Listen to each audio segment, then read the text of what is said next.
She was just 12 years old, sitting quietly with her tablet while other passengers saw her as another child who needed help. But when the plane started falling from the sky and experienced pilots could not save it, this little girl walked into the cockpit and showed everyone who she really was. Before you watch full story, comment below from which country are you watching. Don't forget to subscribe for more amazing stories. The Boeing 787 Dreamliner sat at Gate 23 at Chicago O'Hare International Airport, its sleek white fuselage gleaming under the terminal lights as passengers filed through the jetway for Flight 2847 to Seattle. Among the travelers boarding that Tuesday afternoon was 12-year-old Maya Chen, a slight girl with long dark hair pulled into a practical ponytail, wearing jeans, sneakers, and a purple hoodie with a faded logo from her middle school robotics club. She carried a worn backpack covered in patches from various science museums and a small rolling suitcase that contained everything a preteen might need for a week-long visit with her aunt in the Pacific Northwest. To anyone watching her navigate the narrow aircraft aisle, she appeared to be exactly what she seemed, an unaccompanied minor traveling alone, probably nervous about flying by herself, clutching her boarding pass and looking for seat 14C with the careful attention of a child who had been given very specific instructions about finding the right place. Maya settled into her window seat in economy class, buckling her seatbelt without prompting and stowing her backpack under the seat in front of her with the practiced efficiency that suggested this was not her first solo flight. She pulled out a tablet from her bag, the screen protector scratched from use, and began scrolling through what appeared to be games or videos while waiting for the other passengers to board. The flight attendant who checked on her was a woman named Jennifer, whose name tag proclaimed 15 years of service with the airline, and she spoke to Maya with the warm but slightly patronizing tone that adults often use with children they are responsible for supervising. "Are you flying all by yourself today, sweetie?" Jennifer asked, crouching down beside Maya's seat so they were at eye level. "Do you have everything you need? If you need anything during the flight, just press this button right here, okay?" She pointed to the call button above Maya's seat, demonstrating how to use it as if explaining advanced technology to someone who might find such things confusing. Maya nodded politely and smiled, thanking Jennifer in a quiet voice that confirmed everything the flight attendant already believed about this particular passenger. She was a well-behaved child who would probably spend the flight watching cartoons, eating the snack pack her parents had thoughtfully included in her bag, and maybe getting a little airsick during turbulence because young travelers often did. The elderly couple who took the middle and aisle seats in Maya's row introduced themselves as Harold and Marge, retirees heading to Seattle to visit their grandchildren, and they immediately adopted the protective attitude that grandparents often display toward unaccompanied children on flights. "Traveling all alone?" Marge asked with sympathetic concern, already fishing in her purse for the hard candies she always carried for such occasions. "Well, you just let us know if you need anything, dear. Harold used to travel for business all the time, so we're old pros at flying." "First time flying by yourself?" She patted Maya's arm reassuringly before Maya could answer, already assuming that a child this age must be experiencing some combination of excitement and anxiety about being responsible for navigating an airport and aircraft without parental supervision. Maya accepted the offered candy with a polite thank you and returned to her tablet, where she appeared to be playing some kind of educational game involving geometric shapes and patterns, exactly the sort of intellectually appropriate entertainment a responsible parent would load onto their child's device before sending them on a cross-country flight.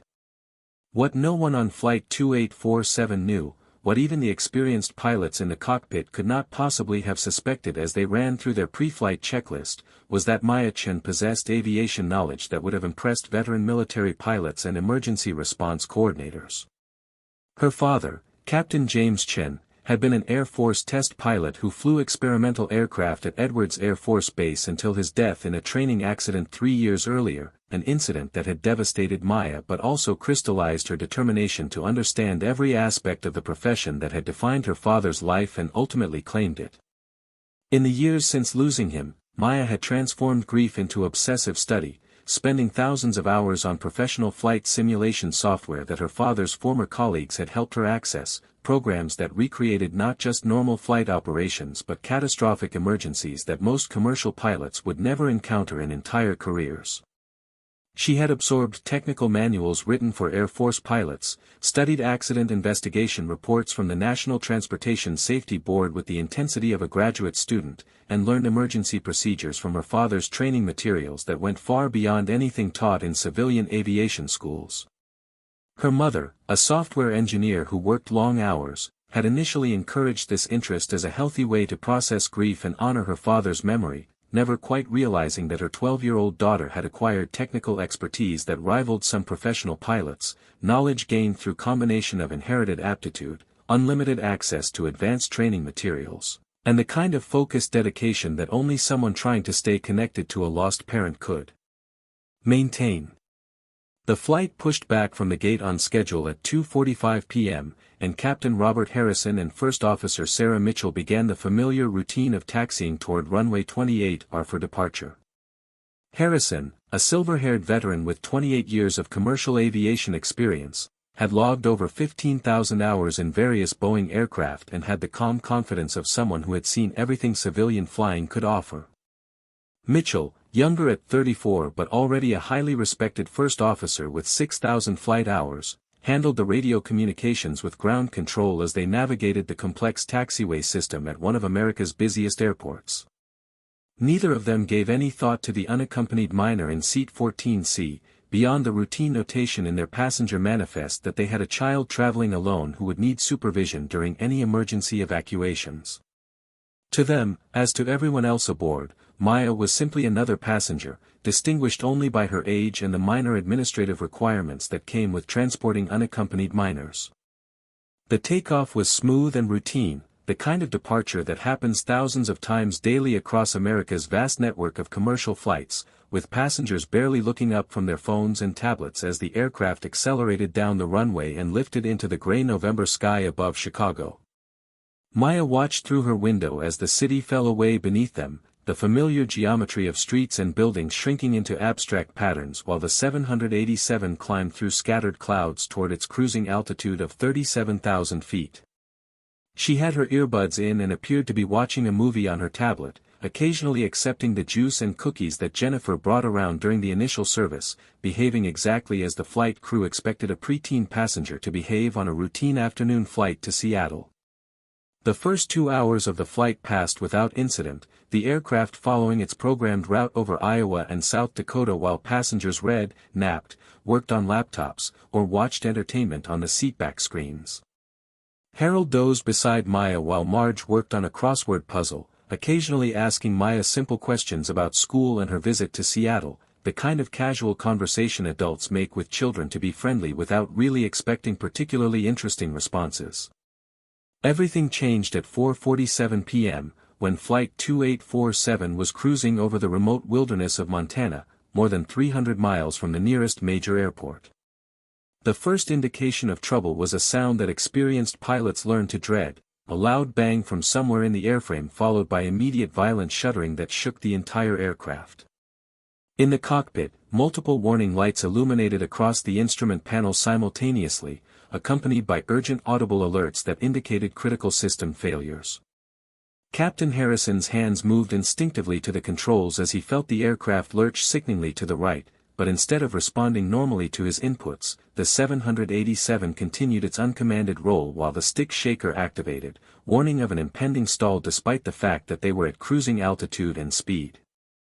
First Officer Mitchell was already transmitting their emergency situation to air traffic control even as she scanned the cascading warnings on her displays, her training taking over even as she processed the terrifying reality that they were experiencing multiple simultaneous system failures that should not have been possible in a modern aircraft with redundant safety systems. Denver Center, United 2847 declaring an emergency, Mitchell transmitted with forced calm while her hands worked the controls that were increasingly failing to respond as designed. We've experienced what appears to be structural failure, multiple hydraulic systems failing, losing control authority. The aircraft continued its sickening movement, now rolling more than 30 degrees off level despite both pilots' efforts to correct it, while passengers began screaming as their bodies pressed against seatbelts and loose items tumbled through the cabin. The emergency oxygen masks deployed automatically, yellow plastic cups dropping from overhead compartments on their coiled hoses, adding to the chaos and terror as people who had been calmly reading or sleeping moments ago suddenly found themselves in what looked like every air traveler's nightmare scenario. Jennifer and the other flight attendants struggled to maintain their own footing while trying to calm passengers and ensure everyone had their oxygen masks properly secured, following the emergency procedures they had practiced in training but never expected to need in actual flight. Harold woke abruptly from his nap to find the aircraft heaving beneath him and his wife clutching his arm in terror, while Maya sat perfectly still in her window seat, oxygen mask secured, watching the angle of the horizon through her window with an expression not of fear but of intense analytical focus, her mind already processing what type of failure could produce these specific symptoms. In the cockpit, Captain Harrison and First Officer Mitchell were fighting a losing battle with aircraft systems that were failing in ways their training had never fully prepared them for. The primary hydraulic system had lost all pressure, which should have been merely serious rather than catastrophic because the 787 had redundant systems designed to maintain control even with multiple failures. But somehow the backup systems were also compromised, leaving them with severely degraded flight controls that responded sluggishly when they responded at all.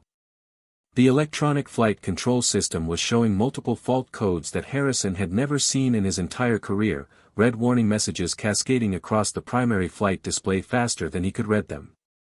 Mitchell's hands moved rapidly across the overhead panel, attempting to isolate the failures and activate backup systems, but each switch she threw seemed to reveal another compromised system. The aircraft's sophisticated computer systems, designed to protect against pilot error and maintain safe flight even during emergencies, were instead fighting against them, trying to compensate for damage the computers could not properly understand and therefore could not correctly address. Warning horns blared continuously, adding to the sensory overload both pilots were experiencing as they tried to process multiple simultaneous emergencies while keeping the aircraft from entering an unrecoverable dive. The aircraft had now settled into a nose-down attitude with a continuous rightward roll that required constant input just to prevent it from entering an uncontrolled dive, and both pilots could feel through the controls that something was fundamentally wrong with the aircraft's structural integrity, not just its hydraulic systems. "This doesn't make sense," Harrison said, his voice tight with concentration as he physically wrestled with the control yoke. "We've got failure indications across systems that shouldn't be connected. It's like we had a structural event that damaged multiple separated components simultaneously." Mitchell nodded, already pulling up the emergency checklist for multiple hydraulic failures, but even as she ran through the procedures, she could see that the situation was worse than anything the checklist addressed. The 787 was descending through 33,000 feet now, not in a controlled emergency descent but in an barely arrested plunge that was eating up their altitude at an alarming rate, and they were more than 40 minutes from any airport capable of handling a disabled wide-body aircraft. Back in the cabin, Maya had removed her oxygen mask despite Jennifer's shouted instructions to keep it on, and she was studying the aircraft's behavior with the focused attention she had learned from thousands of hours in flight simulators and from her father's technical instruction.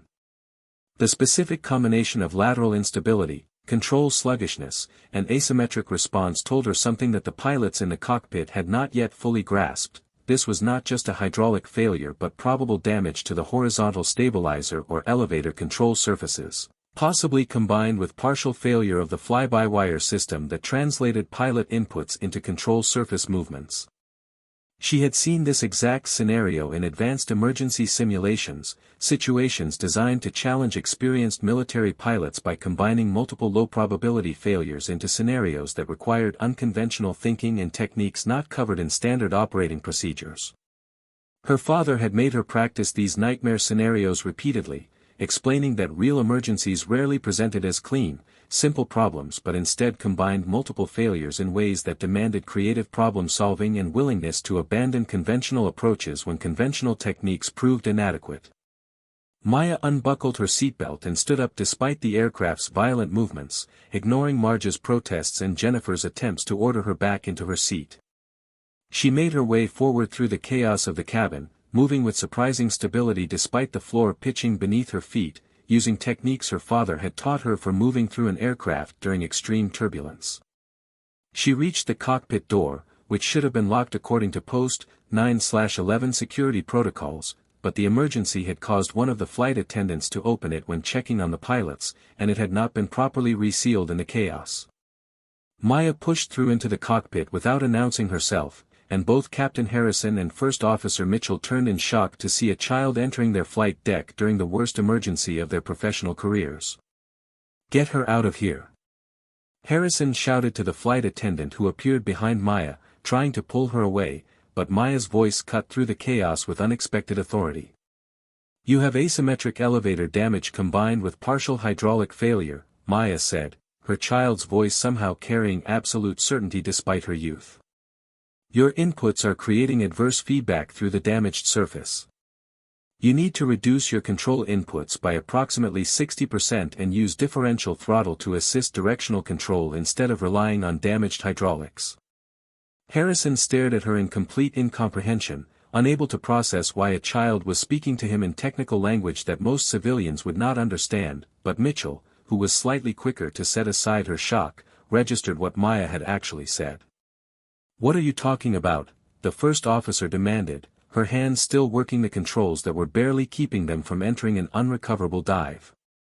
Maya moved closer, her eyes scanning the instrument panel with the rapid efficiency of someone reading displays they understood completely. "Your right elevator is damaged and binding against its control linkage. Every time you pull back hard on the yoke, you're creating asymmetric force that rolls you right because the damaged surface is not responding proportionally. You need gentle, smooth inputs and use engine thrust asymmetrically to help coordinate turns." Captain Harrison's first instinct was to reject everything this child was saying, because children did not understand aviation emergency procedures and he had been flying for nearly 3 decades without needing a preteen's advice, but something in Maya's tone and the specificity of her analysis made him hesitate.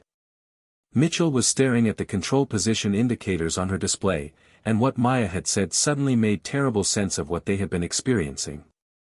"She might be right," Mitchell said slowly, her professional objectivity overriding her shock at the source of the suggestion. "Look at the elevator position indicators, the right surface is showing binding and delayed response exactly like she described." Harrison's military-trained mind, which had spent years as a Navy pilot before transitioning to commercial aviation, recognized tactical assessment when he heard it, regardless of who was delivering it. "Who are you?" he demanded, his hands already beginning to modify his control inputs to test what Maya had suggested. "How do you know this?" "My father was Captain James Chen, Air Force test pilot," Maya said, her voice steady despite the aircraft pitching beneath them. "He taught me emergency procedures and I have logged over 2,000 hours in professional flight simulators including military tactical scenarios. I have practiced this exact failure combination in simulation at least 50 times.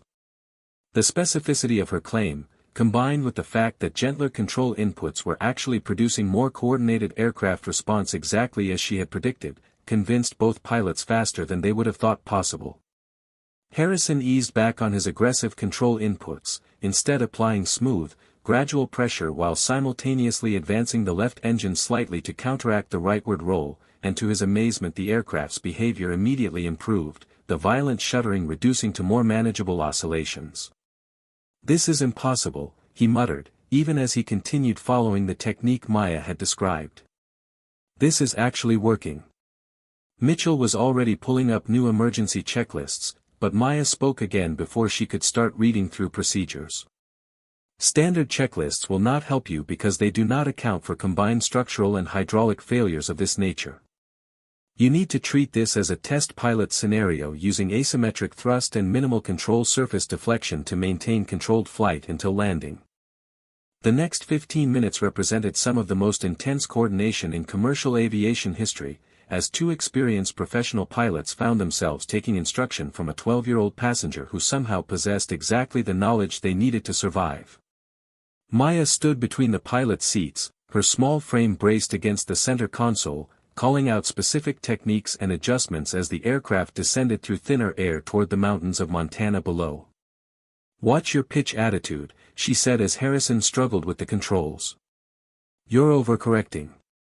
The damaged elevator creates a lag of approximately 2 seconds between your input and surface response. Anticipate your corrections, make them smaller, and wait for the aircraft to respond before adding more input. Harrison forced himself to slow down his control movements, fighting against instincts developed over thousands of flight hours that screamed at him to make aggressive corrections to the aircraft's dangerous attitude. Maya continued, her voice never rising despite the desperate situation. First Officer Mitchell, reduce power on Engine 1 by approximately 8% and increase Engine 4 by the same amount. This will help offset the asymmetric drag from the damaged stabilizer without requiring additional rudder input that could overstress the vertical stabilizer. Mitchell's hands moved to the throttle quadrant, implementing the suggestion even as part of her mind marveled that she was taking thrust management advice from a child who should have been worried about middle school homework rather than engine-out procedures. She explained how to use differential thrust to assist in turns when hydraulic controls were compromised, reducing the demand on damaged control surfaces. She identified which emergency procedures they should skip because they were designed for different failure modes and would actually make their situation worse. She calculated their optimal descent rate to conserve remaining hydraulic pressure while ensuring they could reach an airport before structural failure progressed beyond control. Captain Harrison, who had spent his entire adult life as a professional aviator and had thought he knew everything about managing aircraft emergencies, found himself implementing suggestions from a child and being amazed when each suggestion improved their situation.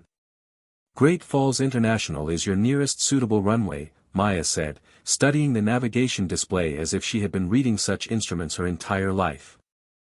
48 miles northeast, runway 3 to 21, 9,000 feet long, more than adequate for emergency landing. But you need to start your turn now using 5-degree bank angle maximum and differential thrust because a standard rate turn will overstress your damaged elevator and you will lose control authority.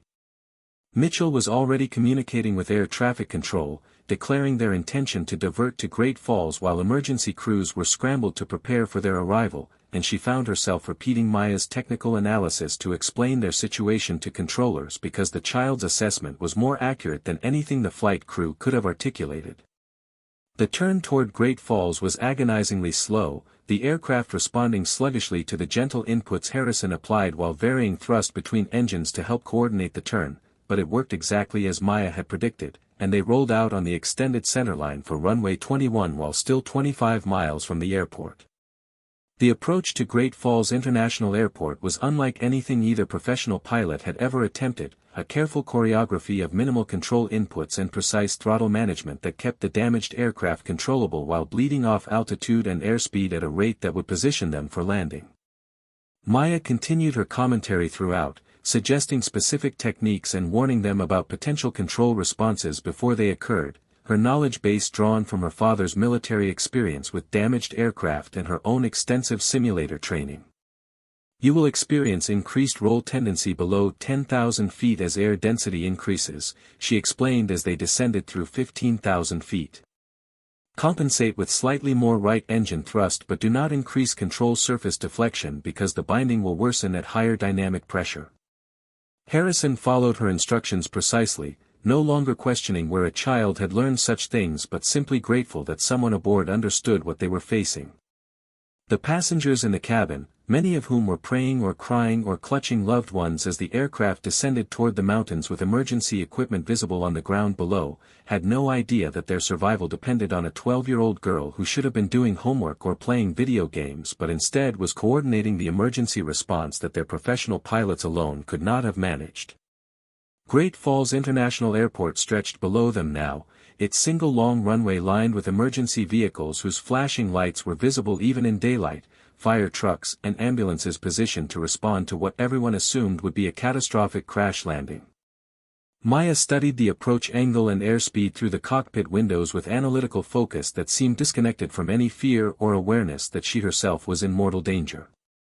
You need to land faster than normal, she said as Harrison configured the aircraft for landing, extending flaps and landing gear with backup systems since the primary controls were compromised. Normal approach speed will require too much elevator deflection for flare. Land at 180 knots, accept the longer landing roll, and use reverse thrust aggressively because your brakes may be compromised by hydraulic failure. Mitchell started to object that landing 30 knots faster than normal approach speed was dangerous, but Maya continued before she could speak. The greater danger is stalling during flare with damaged elevator control. Speed gives you authority. The runway is 9,000 feet, you will have sufficient distance even at increased landing speed. Harrison, whose Navy carrier landing experience had taught him about unconventional approach speeds and techniques, recognized the logic immediately. "She is right," he said to Mitchell. "We do it her way." The final approach required both pilots' full attention, with Harrison flying while Mitchell managed power and called out altitudes and airspeeds, but Maya remained between them, watching the instruments and the runway ahead with equal focus, occasionally offering suggestions about power settings or control inputs when she saw the aircraft beginning to deviate from optimal configuration. At 500 feet above the runway, the aircraft encountered wind shear from the mountain terrain surrounding Great Falls, and Harrison felt the controls buck in his hands as the crosswind tried to push them off the centerline. "Don't fight it with aileron," Maya said immediately, seeing his instinctive movement toward the control yoke. "Use rudder to align the fuselage and accept the drift. You can correct with asymmetric thrust after touchdown." Harrison followed her guidance, and the aircraft straightened despite the turbulent air buffeting them from the side. At 200 feet, Mitchell called out their descent rate and Maya added, "You're coming in slightly nose-low. Add 3% power and ease back gently on the yoke, very gently, no more than 2 degrees of pitch change." The runway expanded beneath them, its painted markings growing larger with terrifying speed as they descended faster than any normal approach Harrison had ever flown in a commercial aircraft. The 787 crossed the runway threshold at 180 knots indicated airspeed, far faster than the passengers had ever experienced on landing, fast enough that several people screamed thinking they were crashing, but Harrison held the approach steady while beginning the gentle flare that would arrest their descent and allow the main wheels to contact the runway. The aircraft settled heavily onto the concrete with a jarring impact that was rough but controlled, all 3 landing gear making contact nearly simultaneously, and Harrison immediately deployed reverse thrust while applying maximum braking with whatever hydraulic pressure remained in the system.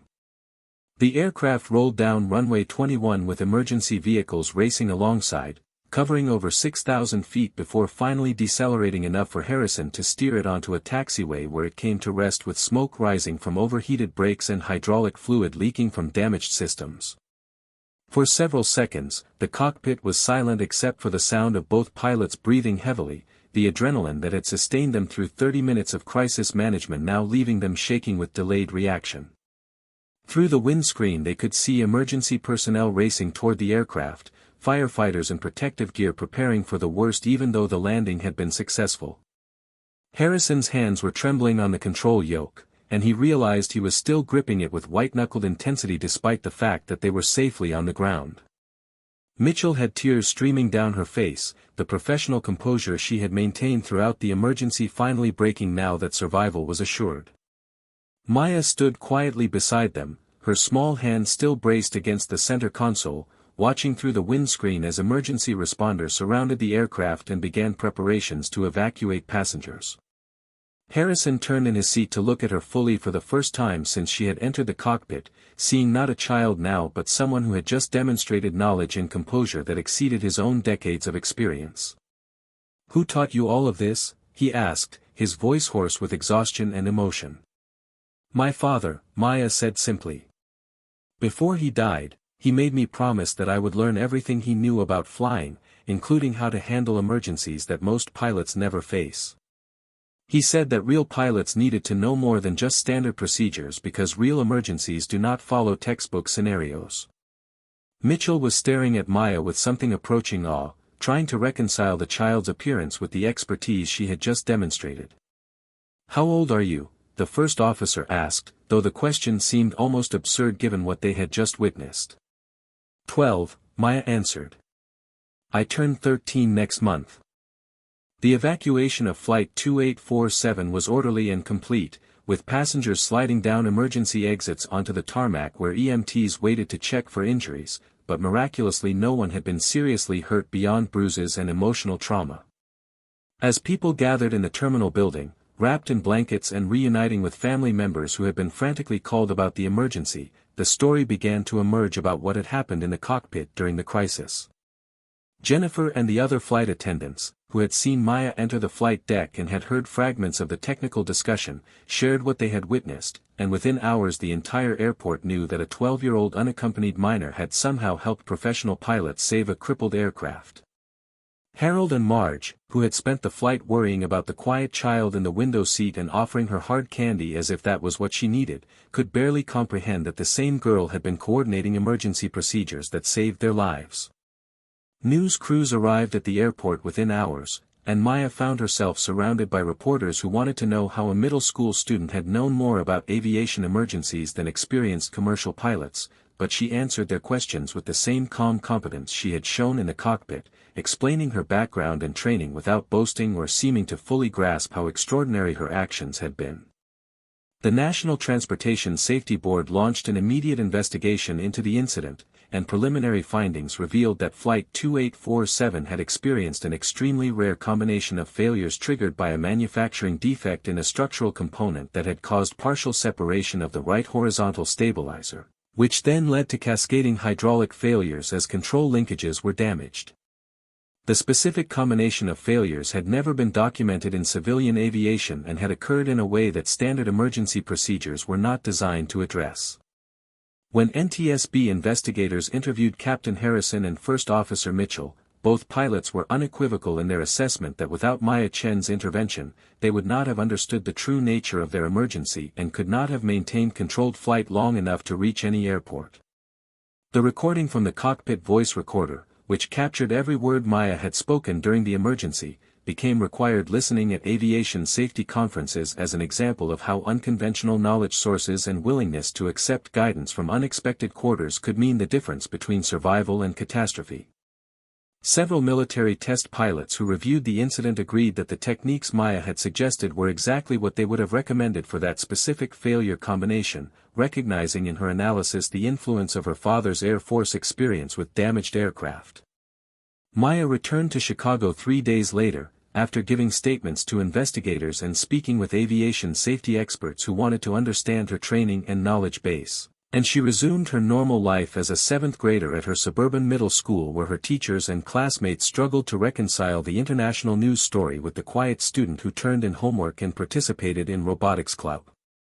She gave several interviews to aviation publications and appeared on national news programs where anchors seemed fascinated by the contrast between her child's appearance and her demonstrated expertise, but Maya herself seemed largely unchanged by the attention, explaining that she had simply applied what her father had taught her and done what she had practiced thousands of times in simulation. "My father always said that knowledge without action is worthless," Maya told one interviewer. "He trained me not just to understand aviation but to be able to use that knowledge when it mattered. I think he would have been proud that his training saved lives, even though he cannot be here to see it." Captain Robert Harrison and First Officer Sarah Mitchell both requested to meet with Maya again several weeks after the incident, and the three of them spent an afternoon at a flight training facility where Harrison worked as an instructor, discussing what had happened and the broader implications for aviation training.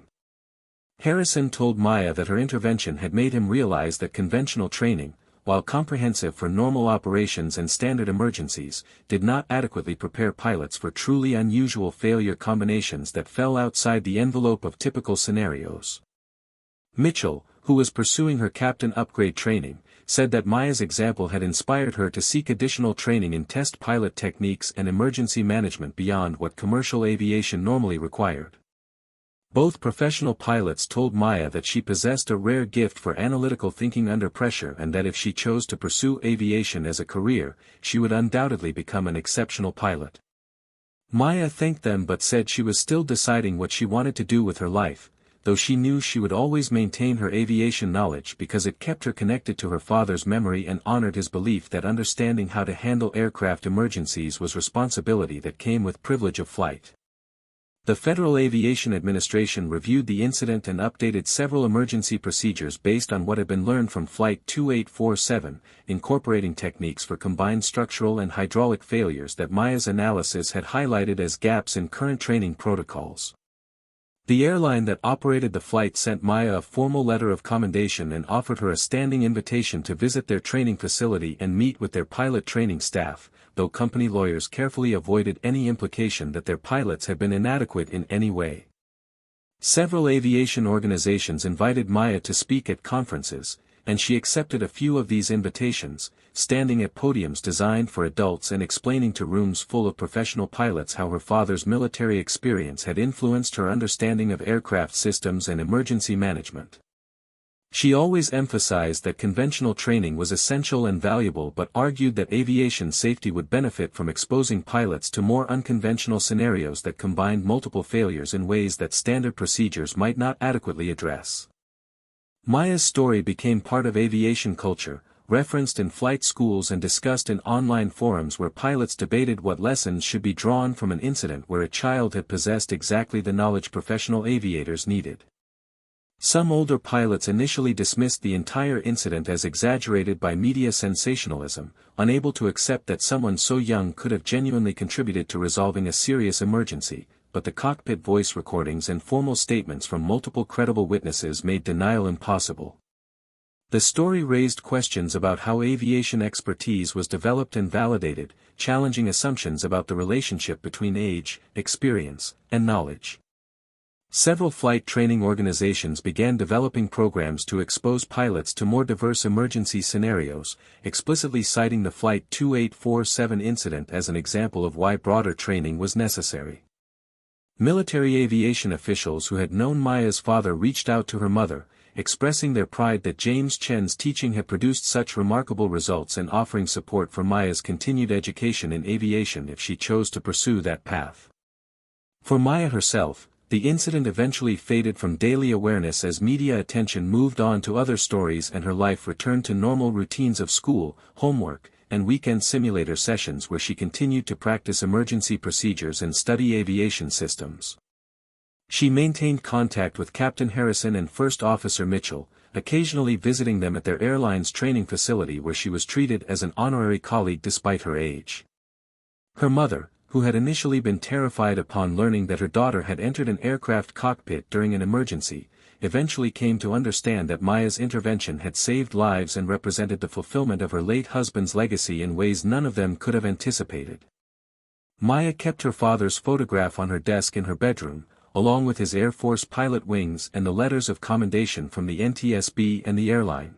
Physical reminders of the day when a quiet 12-year-old girl sitting in seat 14C had demonstrated that expertise could come from unexpected sources and that the most critical knowledge was often possessed by those whom others had completely underestimated. The passengers who had been aboard Flight 2847 would never forget their experience, and many of them reached out to Maya through social media or letters sent through the airline, thanking her for saving their lives and expressing amazement at her composure and expertise. Harold and Marge sent her a card every month for a year after the incident, each one expressing their gratitude and disbelief that the child they had offered candy to had possessed the knowledge that ensured they survived to see their grandchildren again. Jennifer, the flight attendant who had checked on Maya before takeoff and spoken to her with the simplified language adults use with children, requested to meet with her months later and apologized for having underestimated her, though Maya graciously explained that no apology was necessary because she had deliberately given no indication of her background or expertise. The incident became a teaching moment at flight attendant training programs, reminding crew members that passengers came with diverse backgrounds and knowledge bases that might prove crucial during emergencies, and that maintaining awareness of all available resources, regardless of their apparent source, was essential to good emergency management. Years later, when Maya enrolled at the Air Force Academy to begin her formal training as a military pilot, continuing the career path her father had followed, her instructors would read the incident reports from Flight 2847 as part of her file and wonder how they could possibly teach anything to someone who had already demonstrated such extraordinary crisis management abilities at age 12. But Maya approached her training with the same humble focus she had shown throughout the entire experience, recognizing that she still had much to learn and that her success on Flight 2847 had resulted from fortunate combination of specific knowledge, extensive preparation, and the training her father had provided rather than from any innate superiority. She honored her father's memory by becoming the pilot he had trained her to be, but she never forgot that the most important lesson he had taught her was not about aircraft systems or emergency procedures but about the responsibility that came with knowledge and the obligation to act when action was required, regardless of whether others initially recognized your capability to help. The story of Flight 2847 endured in aviation circles as a remarkable example of crisis management, resource utilization, and the importance of remaining open to guidance from unexpected sources during emergencies. It challenged comfortable assumptions about age and expertise, demonstrated that knowledge could be acquired through unconventional paths, and proved that sometimes the most critical resource during a catastrophic failure was not decades of experience but specific expertise that happened to match the exact nature of the emergency at hand. For everyone who had been aboard that aircraft or had followed the story in the media, Maya Chen represented a profound lesson about underestimation and hidden capabilities, about the wisdom of recognizing expertise wherever it appeared, and about the remarkable things that could happen when professional humility met unconventional knowledge during humanity's most desperate moments 37,000 feet above the earth. The quiet child in seat 14C had saved 247 lives not through superhuman abilities or fictional heroics but through the realistic application of aviation knowledge she had acquired through grief, dedication, and her father's determined belief that his daughter could and should learn everything he knew about keeping aircraft in the sky when everything went wrong.